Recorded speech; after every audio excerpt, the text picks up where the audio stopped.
आज social media के platform Facebook पर दो विद्वानों के बीच होती हुई चर्चा को मैंने पढ़ा।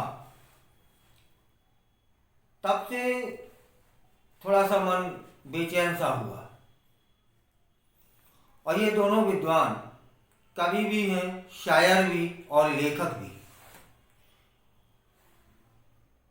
एक थे सुधीर कुशवाहा जी,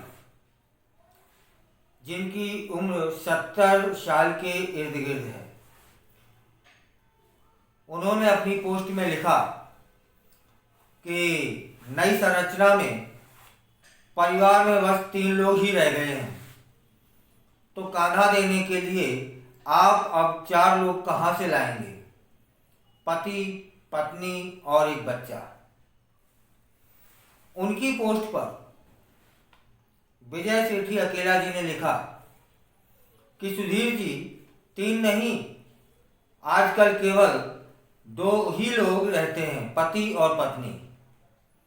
और कान्हा देने की बात तो भूल जाइए, अब तो खुद की लाश को खुद ही कान्हा देना होगा। उन्होंने एक शेर भी लिखा कि उठाए फिरते हैं कांधे पे लाश खुद अपनी, हमारा बोझ किसी और पे गिरा क्यों हो। यह सिर्फ एक पोस्ट और उस पर कमेंट भर नहीं है। यह 70-80 साल के उम्र पर देखा गया, सोचा हुआ अनुभव है। उनकी पीड़ा है, उनके भविष्य को जो वो देख पा रहे हैं, वह दर्द है, वह कष्ट है कि सनातनी परंपराओं का निर्वाह कैसे होगा।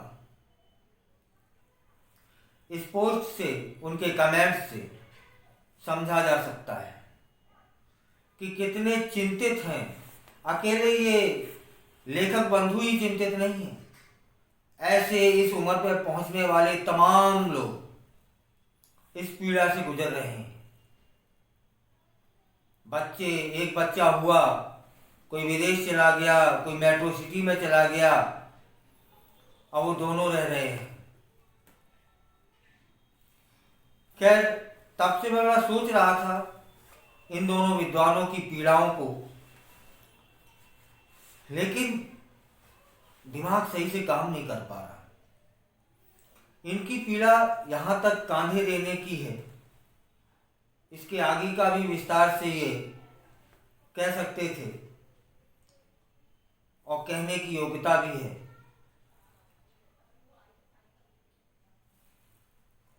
मैं तब से ये सोच रहा हूं कि कांधा 2 लोग, 3 लोग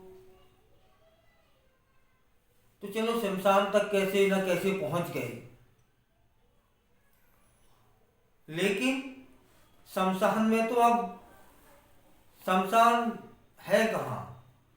मेट्रो शहरों में तो इलेक्ट्रिक शवदाह गृह चालू हो गए हैं,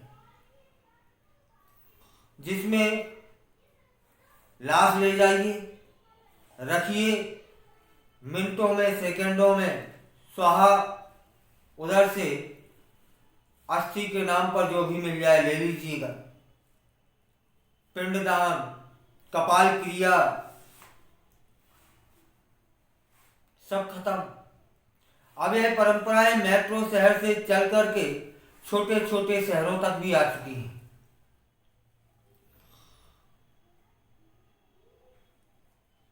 भविष्य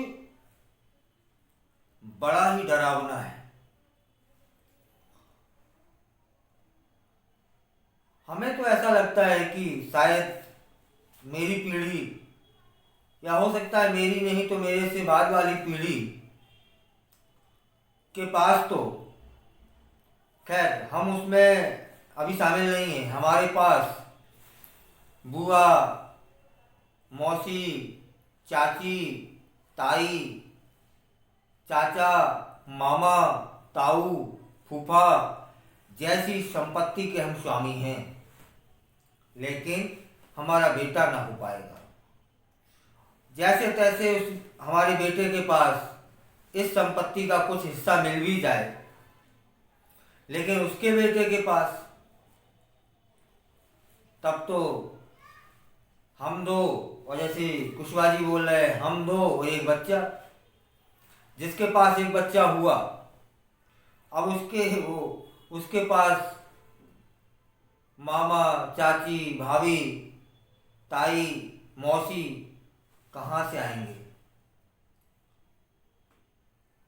और ये शब्द भर नहीं है, ये रिश्ते भर नहीं है।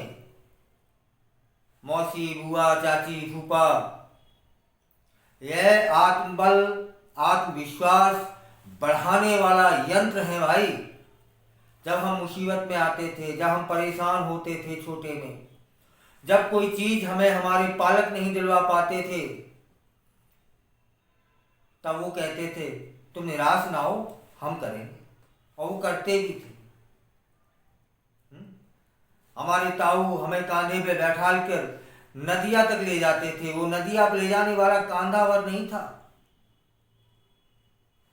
वो चाची का खिलौना दिलवाना, वो मौसी के कपड़े बनवाना, वो बुआ का प्यार से हाथ फेरना, ये हाथ फेरने भर नहीं है। ये हमें ऊर्जावान करते थे, ये हमारे आत्मबल में वृद्धि करते थे, और जिससे हम जीवन के झंझावातों को हंसते हंसते लड़ते हैं, हंसते हंसते उन्हें हराते हैं, और हमारे बच्चों के पास यह संपत्ति ना होगी। उनका आत्मबल नाम की चीज उनमें नहीं होगी। देख लेना, ये कंप्यूटर, ये मोबाइलों ने कुछ हिरास किया, बाकी बचा कुचा ये जो हम रिश्ते खत्म करने जा रहे हैं उनसे भी हो जाएगा। फिर तो कोई अल्लू लल्लू आया करेगा और हमारे बच्चों से यूं बोला हप, और झेप के किसी कुंडे में दुपक जाया करेगा। हम इस ओर अग्रसर हैं। संख्या नियंत्रण जरूरी है, हम समझते हैं, लेकिन इतना भी नहीं कि हम रिश्तों को ही समाप्त कर दें। तब तो वो लोग, हमारे बच्चे ये पढ़ा करेंगे किसी किताब में, किसी लेखक की आत्मकथा में कि हमारी एक मौसी हुआ करती थी, हमारी एक बुआ हुआ करती थी, उन्होंने हमारे साथ ये किया। तब बच्चा दौड़ा हुआ आया करेगा अपने माता पिता के पास, पूछा करेगा कि ये मौसी का कौन सा रिश्ता होता था, ये बुआ का कौन सा रिश्ता होता था, ये चाची, ये ताई, ये क्या हुआ करती थी। कितनी बड़ा विडंबना होगी हमारी कि हम उन्हें कैसे समझाएंगे। अभी तो इन रिश्तों को, अभी से सारी महिलाओं के रिश्तों को आंटी बना दिया गया और पुरुष के रिश्तों को अंकल। आगे जाके हमें समझाना पड़ेगा कि मौसी की ये भूमिका हुआ करती थी, क्योंकि एक ही बच्ची है, दूसरी है नहीं। उसको बच्चा होगा तो मौसी का हाथ तलाशेगा, एक ही लड़का है, दूसरा है नहीं, उनके बच्चे चाचा ताऊ कहाँ से लाएंगे। शायद हम वो आखिरी पीढ़ी ना बन जाएं जो इन रिश्तों की संपत्ति के मालिक हैं, स्वामी हैं, और इन्हीं रिश्तों से हम आत्मबल अपने अंदर महसूस करते हैं, आत्मशक्ति महसूस करते हैं। कितने भी झंझावात आ जाएं, उन्होंने जो बचपन में दिया है उससे हम लड़ लेंगे, मुसीबतों को हम हरा लेंगे। लेकिन हमारे बच्चे, इस पर थोड़ा बहुत चिंतन की आवश्यकता है कि ठीक है, सब कुछ जायज़ है, लेकिन इतना भी नहीं कि हम इन रिश्तों को खो दें, इन रिश्तों को किताबों में ढूंढें, और सनातनी जो परंपराएं हैं, जैसा इन दो विद्वानों ने बोला कि कांधे और अंतिम क्रिया के जो धर्म है, कर्म है, उनको ही विलुप्त कर दें, है ना।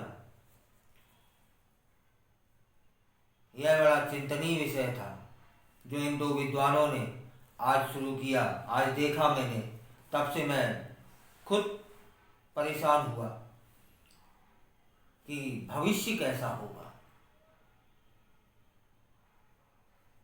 निश्चित ही हम तो जैसे तैसे चला लेंगे, लेकिन हमारे आने वाली पीढ़ी का भविष्य बड़ा ही भयानक होने वाला है।